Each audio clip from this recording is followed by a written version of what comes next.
All right. All right. Well, let's go ahead and get started. I want to welcome everyone today, and thank you so much for joining us. We're extremely excited to be here with you today. My name is Kunal Arroyo, your host. I'm the Executive Director for the Recruiters Network. And for those of you that have not attended a webinar or recruiting conference in the past, I'd love to introduce you to the Recruiters Network and give you a brief overview of who we are. Founded in 2011, the Recruiters Network is an organization committed to and focused on delivering professional development opportunities through peer-to-peer networking and educational conferences for today's leading talent acquisition and human resource professionals. In addition to that, we're an organization that loves to give back to our communities through community outreach, giving campaigns, charitable drives, and much more. Currently, we have 16 regionally based communities, which you can see here highlighted in orange. And for those of you who have previously attended one of our meetups, networking events, webinars, or recruiting conferences, you'll see that we've rapidly been expanding the past 18 months. And if you are interested in hosting and or bringing a recruiting network event to your city, you can reach out to myself, Kunal Arroyo, or any one of our board members found on the Recruiters Network webpage.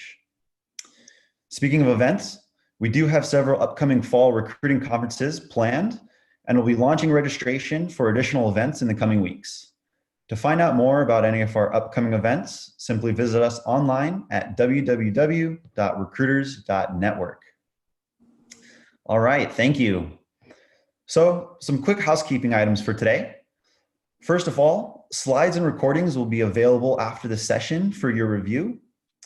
And secondly, today's topics have been very popular amongst you, our audience, and we've already received a significant amount of questions for our panelists via email. If any of you have questions today, please feel free to enter them in the Q&A section of the webinar control panel.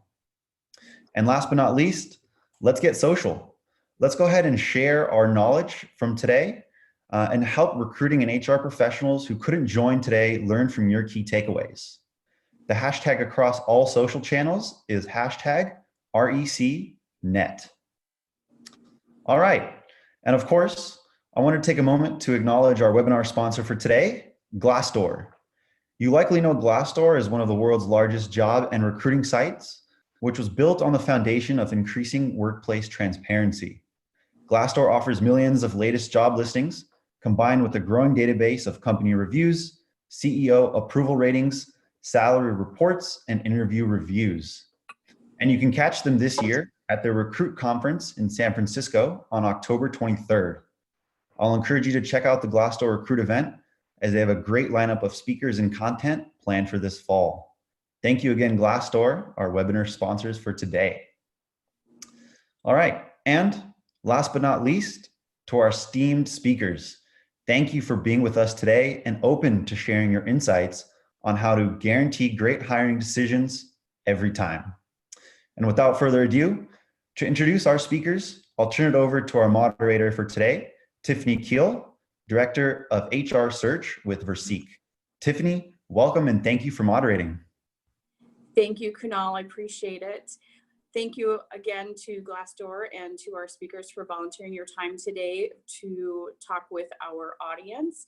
As Kunal mentioned, my name is Tiffany Keel, and I am the Director for HR Search at Verseek Search and Consulting, and also have the honor and privilege of participating on the Recruiters Network Advisory Board. So I'm here today to help moderate the conversation. And with that, I will turn it over to our esteemed speakers to introduce themselves, and we will start with Ryan Dull.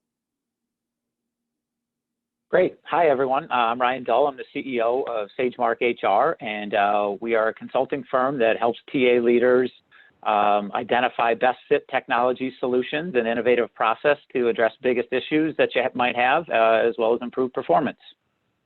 Excellent. Thank you, Ryan. Next up is Allison McKay.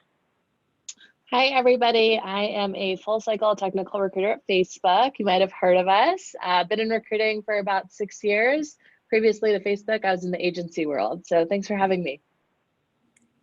Thanks, Allison. Next, we've got Tom Gimbel with LaSalle Networks. Thanks, Tiffany. I'm Tom Gimbel. I'm CEO and founder of LaSalle Network. We're a 21-year-old staffing and recruiting firm doing work nationally in a bunch of different verticals you could see on our website, and third-party search and white-collar staffing. And glad to be with you guys. Thank you, Tom. And last but not least, we have Jason Buss with MongoDB. Thanks, Tiffany. Hello, everyone. Jason Buss. I am the head of talent acquisition and workforce strategy for MongoDB, and also the founder of the Recruiters Network. Super excited to be here and share insights for this topic. It's one of my passions around delivering quality hiring decisions. So, Tiffany, thank you. And thank you to the other speakers. Absolutely. Thanks, Jason. And as Kunal mentioned, we have a list of questions that we're going to go through that are kind of near and dear to our hearts as talent acquisition professionals, talent acquisition leaders. First, we want to talk a little bit about some of the common issues. So there have been various studies that talk about interview practices, the traditional interview practices, and how they're as effective as maybe the flip of a coin when determining whether or not someone will be successful on the job. So I'm going to turn this question over to Tom first, and that is, what have you seen throughout your career as one of the most or some of the most common issues? Well, from the employer side, the biggest challenge I see is accepting an answer and not probing 2, 3, 4 layers down. Whether you're interviewing for a developer, you're interviewing for sales or marketing or accounting, is so many hiring managers, and we do a ton of training with our clients on better ways to hire, is they'll ask a superficial question, not even a superficial question, but a question, and they won't say, well, how did you get to that point? Or who do you work with within your organization to achieve that result? They take it at face value as they have a list of questions that they've maybe been given by their boss or from human resources overall of where they want to accomplish, instead of trying to actually make the candidate have to go through and follow up and have to actually legitimize their initial answer with proof and numbers and factual process of how they achieved. Right. That makes sense. Yeah. Pretty frustrating. And just a quick follow-up. What are some of the things that you've done, or maybe one thing that you've done to address that with your clients and your hiring leaders? So both internally and externally with clients is we'll actually do and set up interview preps for our clients and talk to them about what are you trying to accomplish in with this hire. So what were you most frustrated with the person who was in the role before? And if you get this answer, what do you want to know, steps B, C, and D, and really walk them through what they've missed in the past. Internally, we'll meet with whoever's going to be, whoever's organization is leading it, and make sure that they're following through with those steps to get it. It doesn't always work. People go into interviews and it goes through a different thought process. And especially if you like the candidate, you'll tend to let people off the hook a little bit easier. And if you don't like the candidate, you want it to end as quickly as possible. So those are kind of the two scenarios. The real challenge is when you do like somebody, is to push them to give you a more detailed answer and to train people in that thought process. Right. And Jason, same question for you. So what are some of the common issues you've seen throughout your talent acquisition career? Yeah, I think I would just take a step back and say one of the biggest challenges is most interviewers don't have the skills to interview, and they've actually never received interview training or selection training. And I'm not talking about kind of some of the basic, HR legal do's and don'ts, but I've done a lot of interview training throughout my career, and typically what I see is somewhere between 70 and 80% of interviewers say that they learned from shadowing a couple of interviews. So that fundamentally, I think, is one of the biggest challenges that I've seen throughout my career, and something that we've addressed at MongoDB by launching a interview training program for all interviewers, as well as a separate training program for hiring managers. It's an 8-hour program. I think another is first impression bias obviously plays into making incorrect or inaccurate hiring decisions, as well as not having enough structure in the interview process. So really knowing who's asking what questions, who's assessing what, how are we thinking about culture and values. And then I think probably one of the other biggest areas that I always focus on is making sure that we're assessing for performance and not presentation. So we can get caught up into a candidate who's really likable, or when I hear interview feedback from hiring managers saying, hey, that person asked really good questions, or I really liked, her or him, that has nothing to do with what the job performance looks like or what success looks like. So I think that falls into that as well. Great. Thanks for sharing that. In addition to common issues that you guys have just talked about, one of the other things that we have faced is that misalignment of expectations when it comes to what makes a successful hire, and misalignment between what the recruiter is looking for and what the hiring manager is looking for and what they need. Now, Allison, I'll pose this question to you. What are some of the things that you have done, and what do you do to coach recruiters to make sure that they fully understand what is required for the business and what the hiring manager is looking for? Yeah, I think it's so important to really do a formal intake at the beginning of a role. I'll give you a specific example. It's about something that happened. We had worked on a role for 366 days, and it was brought to me after a couple other recruiters had worked on it, and I just said, okay, what are we really looking for here? And I just sat down with the hiring manager and I deep dived with him, and I said, where have candidates missed the mark? What do you need on the team? And really had like a formal intake. And I feel like sometimes we're moving so quickly that we forget how important that is, because a job description is a piece of paper. There's an entire story around that of what the hiring team is actually looking for in the team. And Allison, have you ever run into a situation where, because you're moving so fast, the hiring manager's like, I don't have time for this intake meeting, and then you run into issues later? I can only imagine that we all have. Yeah, absolutely. And I think it's just going back to tying into what's missing in their team. And if I'm looking for the wrong person and looking for a different candidate than what they have in their mind, and they're not taking the time to work with me on that, I mean, it's really up to them. And so really just being extremely transparent with them is something that I really hold true to. Awesome. Thank you for that. And you also mentioned job descriptions, and that just being a piece of paper, and candidates wanting and needing information. So having an accurate job description created is a very important step in the process. So going back to you, Tom, what advice do you have for individuals who are in talent acquisition, staffing, recruiting, workforce planning, hiring leaders? What advice do you have for them related to job descriptions and job postings? You really you're going off of what Allison said, is getting the buy-in and the relationship with the hiring manager. And whether you're a corporate recruiter or you're a third-party recruiter, it's important to make sure that the hiring manager knows what they want and that there's some level of accountability. And when you're working with a hiring manager at any level, is to make sure that you've got something written. That job descriptions change, and we've all worked with hiring managers who will say, if a candidate needs a job description or not the right person, we need somebody who can go off the, that's great. But you also need some tangible things that you can sell a role to a candidate. But more importantly, something that you can hold the manager accountable, especially in unemployment level where we're less than 4% like we are now and have been for quite some time. It's not just enough that the job is a great job or the company's a great company. You're competing against others for a very limited supply, and you have to be able to sell the organization and, most importantly, the role. Great. So we have, hiring leader alignment. So recruiters are aligned with what the hiring manager is looking for. We have a solid job description.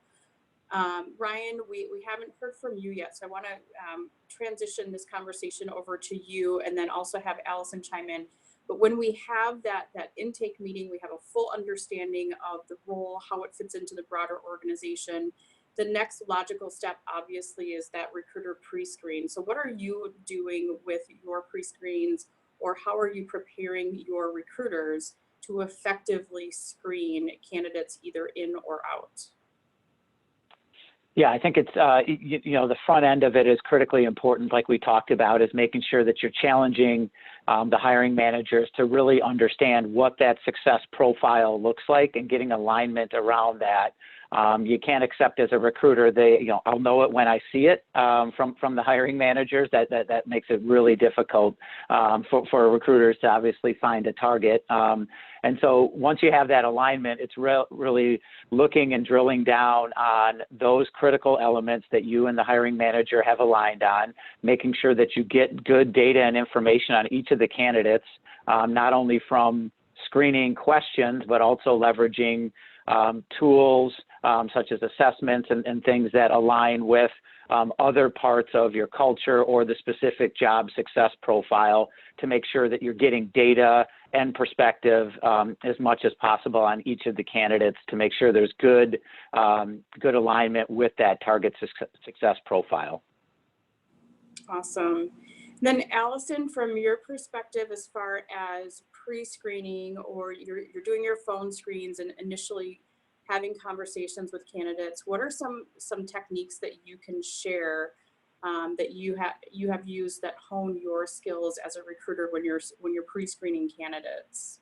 Yeah, absolutely. It's a great question. And I think Tom alluded to the unemployment rate. The candidates that I'm talking to are completely passive. So one, in order to get them on the phone, it's really about engaging them. But when I get them on the phone, I actually spend a lot of time sharing what the role is, the impact that they're going to be having, and helping them understand really what we're looking for. And then if they are interested, then I'll deep dive into their skill set, because they're not active candidates. They're not sure if they want this gig. So they're looking for that impact. And I think the other piece, just working at a large global company, I really have to understand if this person's excited about my role, right? There's like 3,000 recruiters over here. So being able to really deep dive and understand what they're not saying is really important, especially when speaking with them. Excellent. Now, we've talked a little bit about the questioning, how we're screening candidates, and a couple of the panelists have also talked about preparing hiring managers for the interview and selection process. So let's talk a little bit about some of the effective or successful questioning techniques. So we've got situational questions, behavior-based questions. So Allison, we'll stay with you for this one for just a minute. What are some of the tips that you have, or what recommendations do you have for talent acquisition professionals when it comes to interviewing techniques and questioning? Yeah, I always go with the behavioral type questions. I feel like it gives candidates an opportunity to share more in depth about their background and how they've dealt with certain situations. Tell me about a time when you had a conflict with a peer. How did you handle that? And then we kind of talked about it previously, but probing more and saying, okay, what did that conversation look like? Tell me more about that, and really focusing on their behavior. That's again when it goes back to having the understanding of what they're not saying, or where they might have had, a different culture than what you're looking for. So being able to kind of probe those out in the questions, and again, just kind of hear what they're not saying is important. Excellent. And the same question for you, Tom, with your clients and then the recruiters that are working for LaSalle. What are some tips that you have for effective questioning as we're looking for top talent for our organizations? Beating the dead horse, but I do think it's that secondary and third level question feeding off the first one. So if you're gonna ask somebody, depending whether, again, could be a developer, could be a recruiter, could be a salesperson, that what was your biggest accomplishment? And then can you either A, monetize that, or can you tell me the work that went into doing that? And then who is your reference that helped you achieve that goal? And very few projects are really done individually. There's always somebody, whether it was a manager that helped you through it, whether it was a subordinate you delegated it to, whether it was somebody in marketing or finance that helped you on the project, is who was the person that helped you achieve that goal? And I want to talk to that person. And if somebody's not comfortable in sharing that, then either A, they didn't play well with others, or B, they're a lone wolf and they weren't incorporating other people, which may be right for certain positions in certain companies, but it may not be for the ones that the majority of people are looking for, where they want that team-based player. Great. Excellent insight. What about interview team alignment? So we know we've got the alignment between the recruiter and the hiring manager, so there's clear understanding. The recruiter can go out and effectively sell the opportunity and screen for it. How do you ensure that all of the interviewers are aligned on what success looks like for a position on their team or internally within their organization? And how do they go about dividing those questions? So Ryan, with SageMark, tell us a little bit about what you do to ensure that your interview teams are aligned on expectations. Sure. As we work through this with other clients of ours and other TA organizations, usually what we'll have them do is, again, sit down with everyone that's on the interview team, make sure they're aligned and clearly understand what a successful profile looks like for the candidate. So there's clear alignment around what the target is, most importantly up front, and then what each person's role is on that interview and selection team. So usually you divide out either the questions depending on what style of interview you're using. So we don't have that dreaded, we got 6 people talking to this candidate and all 6 ask the exact same questions. So we want to make sure that we divide out those questions appropriately, that each individual has the questions that align with either their skill set as an interviewer or their particular area of expertise within the organization. And then you structure it on what the expectation is for them and then how they'll provide feedback into the selection process. Excellent.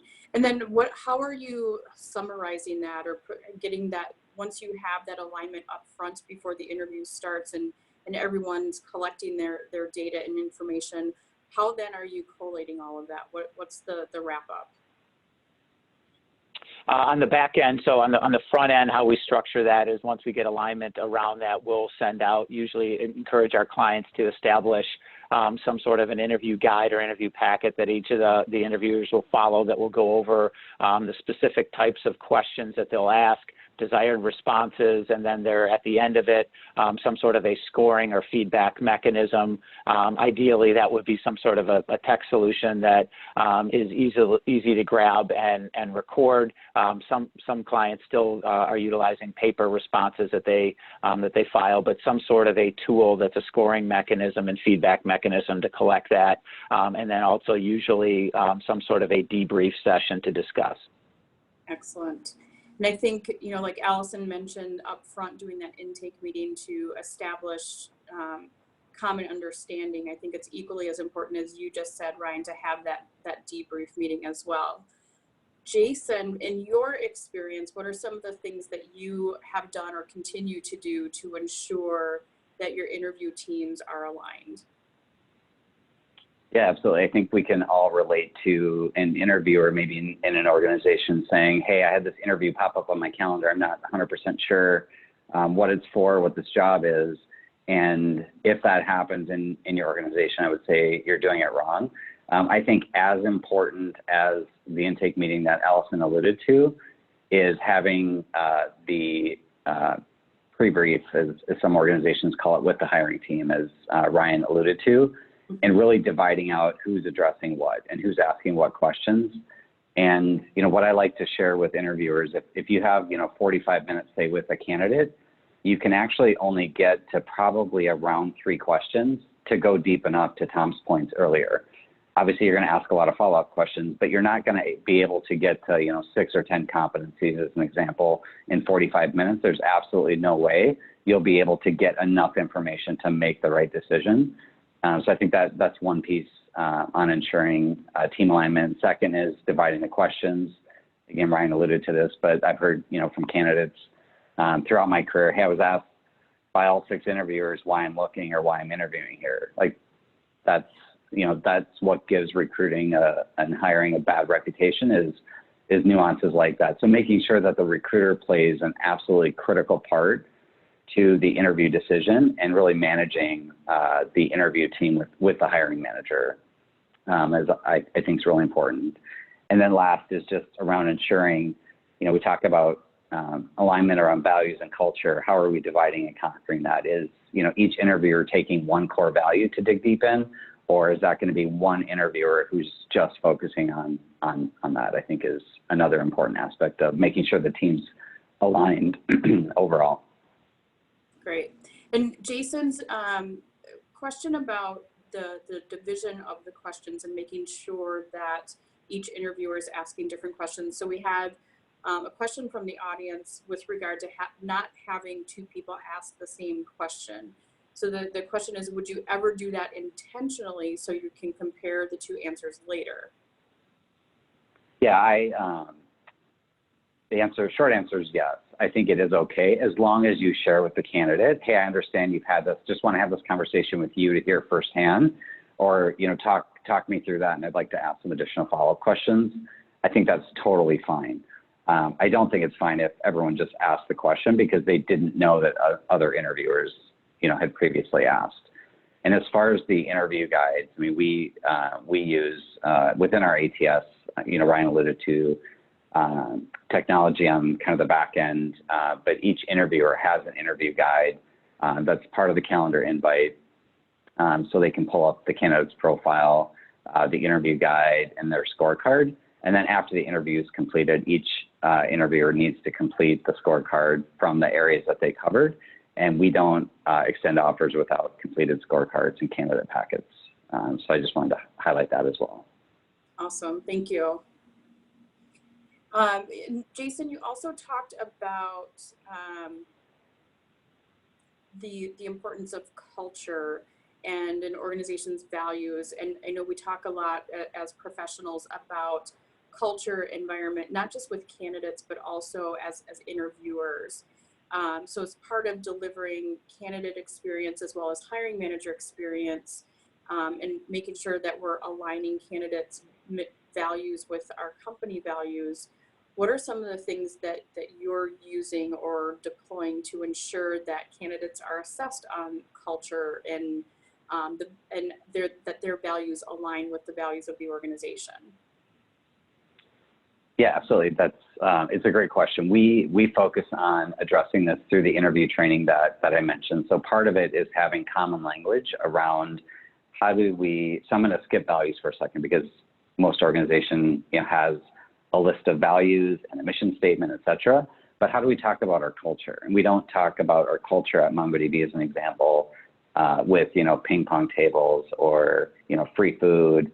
I'm sure Allison could share some benefits that Facebook has that we don't have, like dry cleaning or doctors on site, but that's actually not culture, right? So we talk about how do people get work done, and what does that look like within this team? And then making sure the interviewers are equipped to ask questions to ascertain whether or not someone would be successful in that role, in that department, and in the company. So I think it comes down to having common language, common understanding around what it is and what it isn't, as well as what questions should we ask. So as an example, we have 6 core values as an organization, and we have a matrix with all of the values definitions around it, and then by level of role. So we have, you know, entry-level role, individual contributor, senior level role, manager, director, executive. And so there's sets of questions that you can pick and choose from as an interviewer to get at those values. And I alluded to this earlier. I think the other important piece is really understanding how are we going to get that information from candidates, whether, you know, again, I mentioned the 6 values. Do we have 6 interviewers, each ask one? Or in some cases, we do have one person just focus on values or culture, which is obviously, I don't think there's a right or wrong answer. It depends how your interviews are structured, who's doing the technical, you know, components of it, et cetera. Excellent. And Ryan, same question for you. I know you talked a little bit about assessments and you work with a lot of different hiring leaders and recruiting partners. How do you make sure that those individuals are able to assess candidates on culture or values match for their company?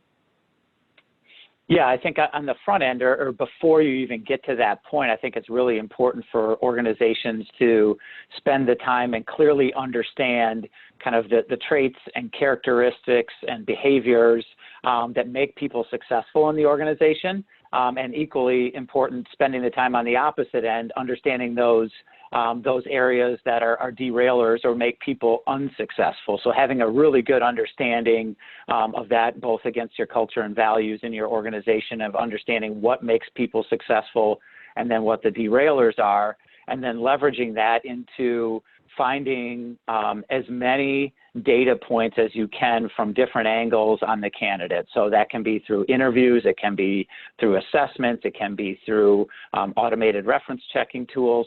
Things like that is really getting a well-rounded perspective on each candidate and as much data and information as you possibly can to make the most informed decision. Excellent. And then I'll stick with you, Ryan. We do have another question from the audience with regard to questions being asked. And that is it appropriate for job seekers to ask all of the interviewers the same questions for the same purpose and then compare and contrast the answers? Yeah, I think that is absolutely important, and I think it's great from a candidate perspective that you want to make sure that the organization you're going into has alignment, and again, you collect as many data points as you possibly can to make your own personal decision on whether it's the right fit for you. Right. And Allison, I'll pose the same question for you with regard to the candidates. So when a candidate is interviewing, do you believe it's appropriate for them to ask all of the interviewers the same questions?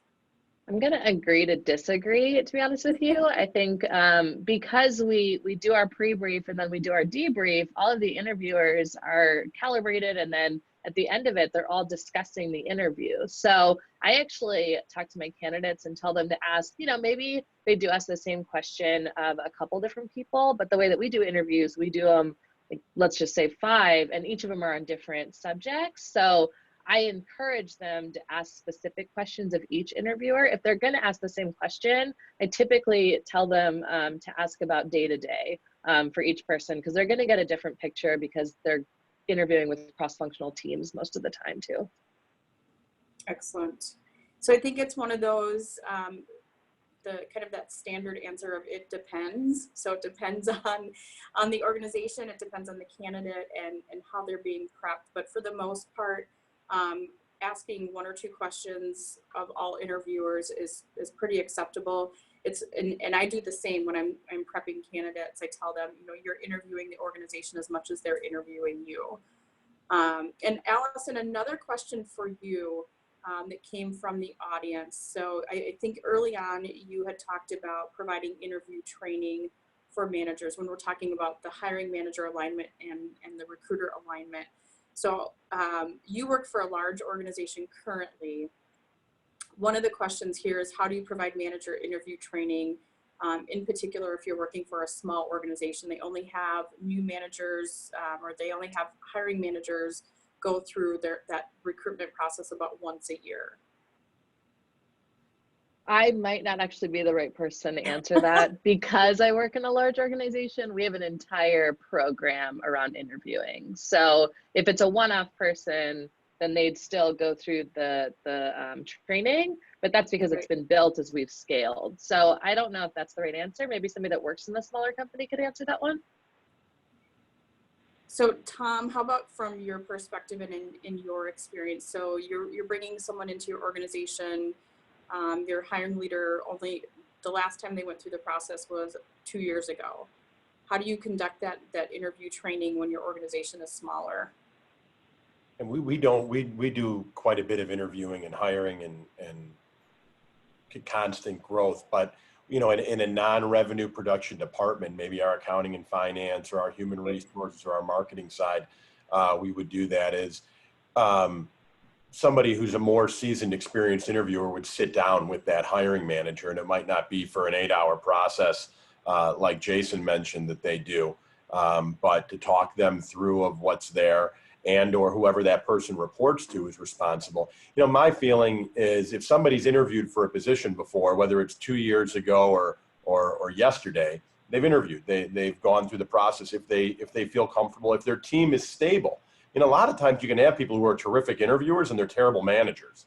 And there's a lot of confliction that exists within the corporate world. And as recruiters, we're always looking for obstacles to overcome instead of realizing that there are certain facts that exist. And every company I've ever worked with for 25 years has a manager who's so technically sound that they're not gonna mess with them, whether they do the interviewing for that person and put them in their group or not. So, it's a longer answer, but that hopefully you've got a company where the person wants help, And there's also nothing, in my opinion, there's nothing wrong with having two people in the interview at the same time with a candidate. And a lot of times that'll help alleviate both the stress and the anxiety on the hiring manager. Right. And Jason, I know that you've worked for a couple of different organizations, primarily big companies, but one or two small ones in there. Anything you would add as far as a recommendation for businesses that are smaller and their hiring managers hire infrequently?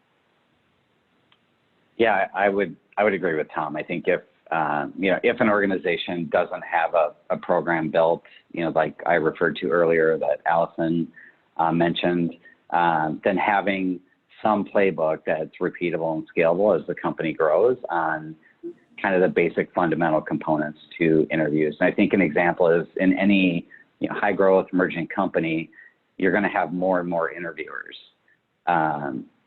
being added to the company. So even if it doesn't make sense to have a full-fledged training program, you're going to need to make sure that your interviewers are, as they're joining the company and they're added to panels, et cetera, that they have some of the basic skills. So maybe building out some content internally, sharing best practices, those kinds of things. What I wouldn't do is just have someone shadow a couple of interviews and say, hey, they're equipped to do interviews, because that's what gets us in trouble and goes against what we're talking about today, which is how do we guarantee a great hiring decisions made. Right. And Jason, you mentioned previously the use of interview guides, so everyone's got their own set of questions that they're asking. How do you get buy-in from hiring leaders to use those interview guides? Well, the beauty is we don't extend offers without interview feedback. So you kind of have to do it, is the short answer. And we even have, as an example, a department head who approves all offers might not be personally involved in an interview of a role that's, 3 or 4 levels removed, but they still fundamentally approve the offer. And in one example I can share, that department head will not approve an offer without a completed interview kit or scorecard. So you have to, complete that to get to the offer stage. And it doesn't mean like, hey, we force technology down people's throats. Even if it's a hallway conversation of collecting feedback, like whatever it takes, we'll get the feedback. Make sure that we have well-documented selection decisions to back up, what hire we ultimately make. Right.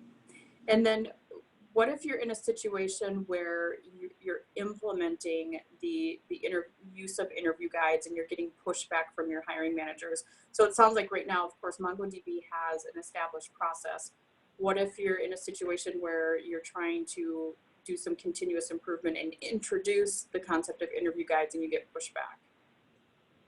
Yeah, I would honestly have a conversation around what a bad or wrong hiring decision does to an organization and how that can compound both financially and not financially. And if you can get to an agreement that, hey, do you want to make a bad hiring decision? I don't think any hiring manager would say yes, and then walk them through the rationale of why it's so critical and so important to make sure we have interviewers aligned. The guides are part of that. We want to make sure we're asking great questions. We want to make sure we're delivering, exceptional candidate experience. So all of that plays into the importance of it. Great. And Ryan, you mentioned with regard to the interview guides and then the post-interview debrief, having scorecards. So there's kind of a ranking or rating system as interviewers are getting responses from candidates. We have a question from the audience about whether or not you'd be willing to share examples of what those scorecards look like and how they're used. Is that something that you would be able to do without obviously divulging confidential information? Sure. Yeah, and it differs by organization depending on kind of how they prioritize different elements and what data points that they're actually collecting on candidates. But essentially, some of the scorecards are very simple, where they will just kind of talk through the different elements and then prioritize as a group, kind of without any like real detailed scoring. Some of them will take it a step further and really utilize, whether it's tools or internal scoring mechanisms to give a score to each of the particular data points and then average them and then utilize that to force rank candidates. So it really depends on the organization and you know, kind of the rest of their construct on what makes the most sense for them. But there are a lot of different scorecards, and usually the organizations that I'm working with will have multiple different areas that they are assessing each candidate on for the interviews, as well as other inputs like assessments or other tools where they'll get some sort of data and input, and then they'll have to leverage all of that into a candidate scoring mechanism. Excellent. I appreciate you being willing to share that. Another question that we have from the audience is about HR's participation in the interview process. So Allison, I would imagine that this probably happens at Facebook. I'm just going to make an assumption. If it doesn't, we can pose the question to another panelist. But do you recommend that HR sits in on all in-person interviews, even if it's a small organization? So it definitely doesn't happen at Facebook. I'm kind of chuckling because I was a little surprised. Maybe I'm just early on in my career, but that kind of is kind of a nightmare to me for HR to sit on every single interview. So it doesn't happen at Facebook. I think that there's a trust there, and I think that recruiters should be empowered to make these decisions and work with their interviewers and their hiring managers to be able to make hiring decisions. Okay. And Tom, I'll pose the same question to you. I know you work with a lot of organizations in the Chicagoland and surrounding area. HR, should they be sitting in on each and every on-site interview or in-person interview? No, I mean, if it's if I can ask Tiffany to drill down a little bit for the purpose of. There isn't a lot of detail in the question, but what I've seen in my experience is that HR will play the part of assessing for culture fit, and they'll talk a little bit about the organization's environment and what the expectations are. And I think in smaller organizations, maybe HR plays that recruiter role or wears the recruiter hat. But would you, from your perspective and in your experience, have it be sort of mandated that HR participate in every interview? No, I wouldn't at all. And to Allison's point of having trust with the hiring managers and anybody who's going to participate in the process, and to what Jason said earlier, is hopefully people are being trained on the right way to interview, so the legalities are happening. From a culture perspective, if the culture is HR's got to watch everything, then that's not necessarily the culture, unless that is your culture, that you want to project to potential candidates. And a standpoint of there's usually an overall morals that are set from the executive leadership, but culture really is subcultures. That one department or geographic location, their culture is very different than another department or a geographic location. And you've got to let managers establish their own culture for their vertical and let that relay with the candidate, because at the end of the day, the candidate isn't working for HR. The candidate isn't reporting up to HR. Candidates working underneath that manager and in that department, and they've got to feel comfortable with those people alone. Great. Tiffany, is it okay if I add something in here? I feel very passionate about this. Something that just came to me when Tom was talking is culture carriers, right? Every single person in your organization is a culture carrier. And Tom, I totally hear what you're saying in terms of different cultures and subcultures. I think that is a case across different teams maybe, but I think there's an opportunity for companies to really help broaden their culture across different offices, around different locations. And I can speak to it from Facebook perspective. I've gone to at least 5 different offices in the United States, and it's the Facebook culture in every single office. Nice. Now, tagging on to that question about HR sitting in on interviews, what are your thoughts about the recruiters sitting in on all interviews? So sitting side by side with all of the panelists that are interviewing candidates. Was that to me or was that to somebody else? Was that? Yeah, go ahead, Tom. I think that really depends on the hiring manager. I've had clients that have been that deer in headlights that they've asked for someone to sit with them and walk through the process. And I understand it, but I'd still say in a perfect world, the client feels, or the hiring manager feels comfortable enough to do the interview. Now that's different than doing a panel interview. And I think if you're going to have 3 or 4 people in a group do a panel interview and having one of those people be the recruiter as a process, there's different reasons for different companies, depending on size of company, size of a hiring class, the level of people, of why things. The biggest challenge I see, and I think I've heard this from the panel in different ways, is there isn't a one size fits all. You want to get feedback. You want to work with hiring managers to learn how to do the interviewing process. You want to give them the tools to get feedback in order to have a group consensus. But every employee that you have on staff isn't a long-term fit. A lot of times those are not good managers. Those are not good people, and they're not going to work out. There isn't a foolproof plan to make sure that every hire works. It doesn't work at a blue chip firm like McKinsey. It doesn't work at a startup company that's happening down the street in Silicon Valley. There's always going to be challenges. The key is how do you increase the odds of your favor through education, through repetitive process, and through holding people accountable. And the biggest challenge I see is if there is turnover in the recruiting or HR department that doesn't keep the consistency going over time, that's where companies fail in the recruiting process more than anything else. Great insight. Thank you, Tom. I really appreciate that. One other question we have here is as interviewers or interviewees or as candidates are responding. So again, kind of talking about the values and culture.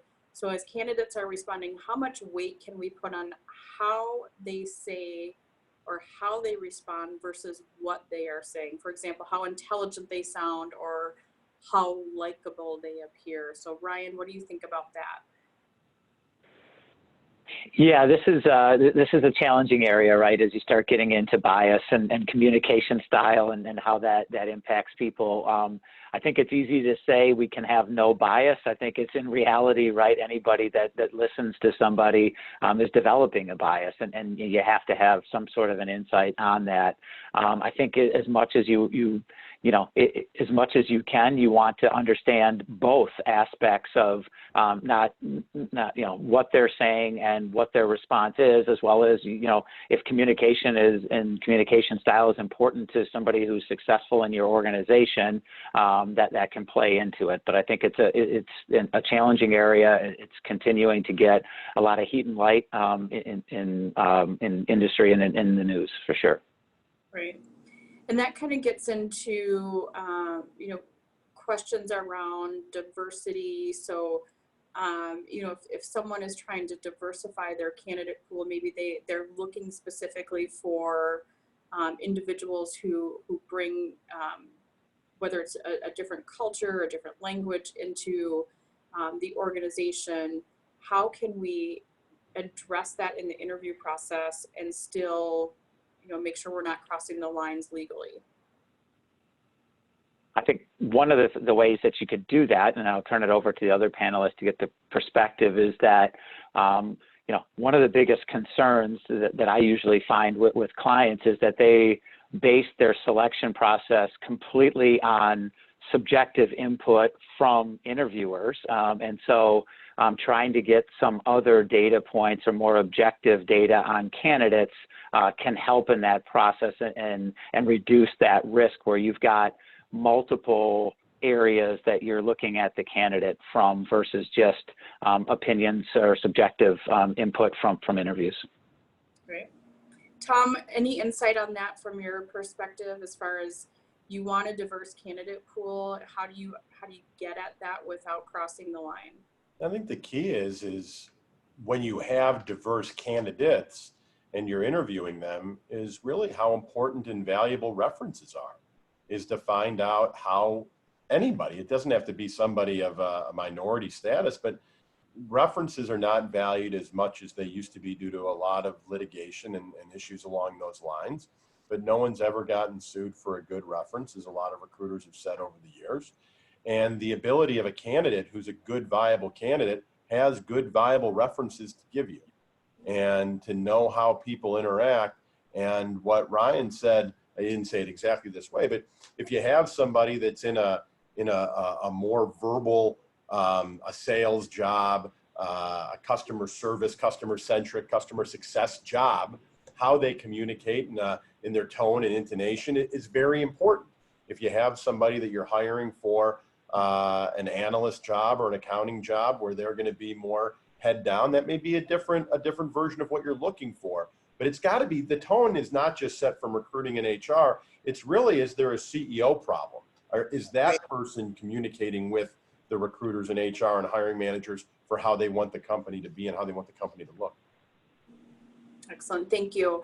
And Jason, I'll pose the next question to you from the audience, and that's about the number of interviews. So as you're bringing candidates in, so it's essentially twofold because it's been asked a couple of different ways and a couple of different times. One is, if you're doing a panel interview, how many people are on the panel and how many interviews are being done? And then the other side of that is, how many interviews should you put a candidate through before you get to a point where you're making a decision? Yeah, it's a great question. Unfortunately, I don't think there's an answer to fit like all cases, because panel interviews work in some situations, they don't in others. You might have 2, 3, 4, 5 panelists as an example. I don't think, 8, 10, 12 panelists make sense at once, just depending again on the role.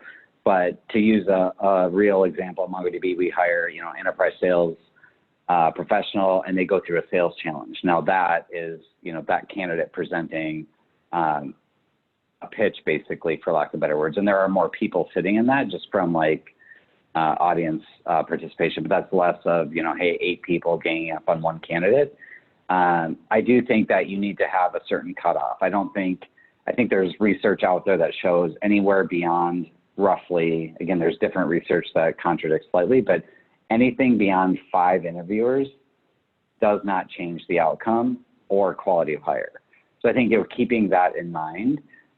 Maybe it is, 4, 5, 6, but if it takes, 9, 10, 12, 15 interviewers to make a decision, I think that's a huge opportunity to address. Excellent. Thank you, Jason. And then Allison, I'll pose this question to you. I think you referenced this about, the time to fill, essentially. A member of the audience, are there lead measures other than number of applicants that can indicate the likelihood of filling a specific role by a particular timeline? At what point do you raise the red flag and have a conversation with the larger team about the recruiting status for the role? So what are some of the measures that you're looking at to determine how long a role will take to fill?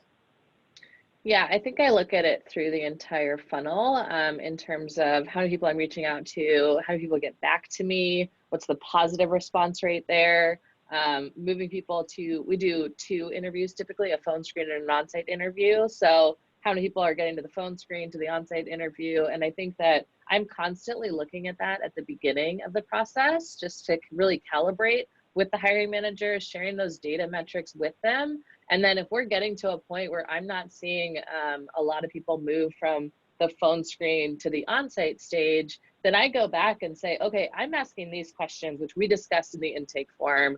You're asking these questions. We're on the same page here. How come they're not getting the on-site interview? And just kind of recalibrating that way. I wouldn't say that I have specific metrics around how to get to time to fill, but I really deep dive into the pipeline from my specific role in the process, and then continuously calibrating with the hiring manager to make sure that they're familiar with the metrics look like as well. Awesome. One more question here, actually a couple more questions from the audience. Let's see, go back to Tom. You had talked about references. What are good reference questions? So if you had 1 or 2 key questions that you would ask a reference, what would they be? Well, in a perfect world, and the panel may disagree with me on this, the hiring manager should be doing the references because they're the ones that have the work product that needs to be done. If the hiring manager isn't going to do the reference, or if you're a third-party recruiter like what we do, then you really want to be tackling the position and the role itself. Cultural issues are always important, but that's, really a primary reason of face-to-face is to see how personalities blend. But you want to find out what the context of how people work on deadlines, what their accomplishments were, as I mentioned earlier in the webinar, of how they worked with other departments, what department did they work with the most. What's the tenure been in the group, and have they worked repeatedly with the same people? So I always look at, and I encourage my hiring managers to do this both internally and externally, is what are the biggest problems you have with the people that didn't work out? And are you asking questions of your potential hires that address those faults? And if you do that, you start to figure out where your problems are. And it's different. If you're running a team, if you're a leader, a vice president, a managing director, and you have hundreds or thousands of people, it's a different process than it is if you've got a 3-person team. But there's still been problems that have existed. And if you don't ask questions that specifically address that, you're making a mistake. You're repeating history. Thanks. Another question here, and we'll give Ryan first stab at this one, and that is about training recruiters for pre-screening candidates for technical roles when the recruiters themselves are not technical. So for example, if you have a software developer, mechanical engineer, how do you train the recruiters to effectively screen candidates for those roles when they haven't been immersed in that particular tech space before? Well, I think I'd probably start out by asking the question on if they are faced with recruiting for a technical role, but they don't have the technical acumen or at least experience with that, there might be a better fit with somebody else on the recruiting team that does have the technical acumen. If they're a smaller organization and they don't have that luxury, I think it's really comes down to spending the appropriate amount of time with the hiring manager to get a base level understanding so they can at least do a first level screen. You may have to change up your process as well. I've seen this in smaller organizations where they are partnering with the hiring manager or somebody on the hiring manager's team from a technical perspective to get that first level screen on background and experience to make sure that they meet those standards. So I think, spending the time, partnering, identifying somebody else who does have that technical acumen maybe to conduct those initial screens. Those are a few options that could help. Great. And Allison, same question. How do you prepare your recruiters to screen candidates for technical roles if they're not technical? I'm so glad you asked. I consider myself part of the LinkedIn generation recruiting. So when I started, I was basically given LinkedIn Recruiter and a phone. So for me, it was talking to candidates and just saying, listen, just being real, I'm not technical. Can you kind of walk me through your projects? And you'll quickly find that engineers love to talk about their work. And so I think one way that I learned was just kind of take copious notes and try to figure out what they're saying and then pinpoint it back together again after I got off the phone. And I also quickly learned about some resources. I think this is actually a huge topic in the recruiting industry right now in terms of learning and development and what that looks like for newer recruiters that are coming into the industry. So I can't think of it off the top of my head, but I do know there's resources out there of just, documents that share what each tech is and what it is. And there's different websites, and you can really do some individual learning as well. If you're passionate about it, I feel like that's always the best way. Excellent. Very good advice. Thank you so much, Allison. Allison, Jason, Tom, Ryan, thank you all for sharing your expertise and your experience with the audience out in the internet world. With that, I will turn it over to Kunal for some closing thoughts and comments. All right. Thank you, Tiffany. Thank you so much. And yes, thank you to our speakers, Ryan, Allison, Tom, and Jason, for providing such valuable insights. Honestly, this was really a delight. I also want to thank Glassdoor again for being such great sponsors. And most importantly, thank you to everyone that signed up to join us today. This would not be possible without you. So thank you so much. And I'm incredibly happy we're able to have this conversation today. I personally learned a lot, and I hope that you all were able to take away some actionable items that you can use to make great hiring decisions within your organizations and or prepare your teams to do just that.